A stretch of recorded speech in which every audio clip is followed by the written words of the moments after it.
नमस्कार बच्चों। तो एमटीएस हवलदार जब आप फॉर्म भरते हो तब जो बच्चे एमटीएस यानी मल्टीटास्किंग स्टाफ के लिए आवेदन देते हैं और जो बच्चे हवलदार के लिए आवेदन देते हैं, तो यहाँ पे पेपर 1 जो कंप्यूटर बेस्ड एग्जामिनेशन होता है वो तो दोनों ही पदों के लिए कॉमन है। यानी ये कंप्यूटर बेस्ड एग्जाम आपको देना पड़ता है, वो दोनों ही पदों के लिए कॉमन है, भले आपने किसी के लिए भी आवेदन दिया हो। लेकिन उसके बाद जिन बच्चों ने हवलदार के लिए आवेदन दिया था उनके लिए फिर होता है एक फिजिकल एफिशिएंसी टेस्ट और एक फिजिकल स्टैंडर्ड टेस्ट। तो आज हम जानेंगे कि हवलदार के लिए आवेदन देने वाले बच्चों के लिए वो फिजिकल एफिशिएंसी टेस्ट और स्टैंडर्ड टेस्ट क्या होते हैं। तो जब हम बात करते हैं फिजिकल एफिशिएंसी टेस्ट या जिसको हम लोग शॉर्ट में पीटी भी बोलते हैं, तो यहां पर जो पुरुष हैं उनके लिए एक वॉकिंग पैरामीटर रखा गया है जहां पर मेल्स को 1600 मीटर चलना पड़ता है 15 मिनट में, जो बिल्कुल भी बहुत बड़ी बात नहीं है। तो 15 मिनट्स में 1600 मीटर चलना पड़ेगा। दूसरी तरफ अगर हम फीमेल्स की बात करें तो यहां पर जो क्राइटेरिया है वो है 20 मिनट में 1000 मीटर चलना है, 1 किलोमीटर चलना है। सेम बात करें फिर साइकिलिंग, तो यहां पर पुरुषों के लिए 8 किलोमीटर साइकिलिंग करना पड़ेगा 30 मिनट्स में और महिलाओं के लिए 3 किलोमीटर की साइकिलिंग है 25 मिनट में। ये हो गया आपका पीटी फिजिकल एफिशिएंसी टेस्ट। और अब बात करते हैं फिजिकल स्टैंडर्ड टेस्ट की। तो ये दोनों ही टेस्ट आपको हवलदार में देने पड़ेंगे। अगर आप जो पेपर 1 है कंप्यूटर बेस्ड एग्जामिनेशन क्लियर करते हो उसके बाद आपको ये फिजिकल टेस्ट दोनों देने पड़ते हैं। फिजिकल स्टैंडर्ड टेस्ट में आपका जो हाइट, चेस्ट, वेट है ये देखा जाता है।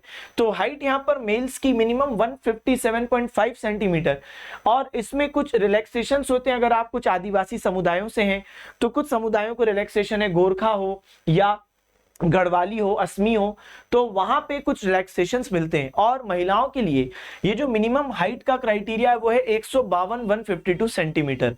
चेस्ट की बात करें तो मेल्स में अनएक्सपेंडेड 76 सेंटीमीटर होना चाहिए और एक्सपेंशन में +5 सेंटीमीटर मिला के 81 सेंटीमीटर का एक्सपेंशन।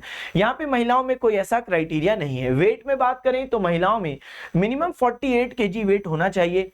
तो आज हमने इस छोटे से सेशन में जाना कि फिजिकल टेस्ट किसको देना है। तो सिर्फ हवलदार के पदों के लिए जिन्होंने आवेदन किया उनको। जिन्होंने एमटीएस के लिए आवेदन किया है मल्टीटास्किंग स्टाफ, तो उनके लिए कंप्यूटर बेस्ड एग्जामिनेशन को क्लियर करने के बाद सीधे डॉक्यूमेंट वेरिफिकेशन स्टेज होती है, वहां पे कोई फिजिकल टेस्ट नहीं है। जबकि हवलदार वालों के लिए आपका एक कंप्यूटर बेस्ड एग्जामिनेशन हुआ, दूसरा आपका फिजिकल टेस्ट हुआ और तीसरा फिर आपका डॉक्यूमेंट वेरिफिकेशन होता है। आशा है कि यहां से आपको बहुत अच्छे स्तर पे जानकारी मिली होगी। अब बात करें कि दृष्टि आपके लिए क्या खास कर रहा है यहाँ पे, तो दृष्टि आपके लिए क्या खास कर रहा है, तो 17 अगस्त से दृष्टि एसएससी परिवार शुरू कर रहा है आपके लिए एसएससी एमटीएस 2026 को टारगेट करते हुए लक्ष्य बैच। और जहां पर हम देखते हैं कि 3 महीने आपका कोर्स ड्यूरेशन रहने वाला है, यानी कि 3 महीने की ये अवधि रहेगी जिसमें आपका कोर्स कंप्लीट करवाया जाएगा। लेकिन इस कोर्स की वैलिडिटी 1 ईयर रहेगी, यानी भले ही आपका ड्यूरेशन हो गया, टीचर्स ने पढ़ा दिया, उसके बाद भी from date of purchase 1 year तक आपका ये कोर्स वैलिड रहेगा। यानी इस दौरान आप बिल्कुल मल्टीपल बार वीडियोस देख सकते हैं, मल्टीपल बार वो पीडीएफ्स और जो आपको कंटेंट मिल रहा है वो सब देख सकते हैं, कोई रेस्ट्रिक्शंस उसमें नहीं है। तो ध्यान रखेंगे 17 अगस्त। अब इस बैच के संदर्भ में अधिक जानकारी के लिए आप 8750187501 पर कॉल कर सकते हैं या आप गूगल प्ले स्टोर से दृष्टि लर्निंग ऐप डाउनलोड कर सकते हैं। धन्यवाद।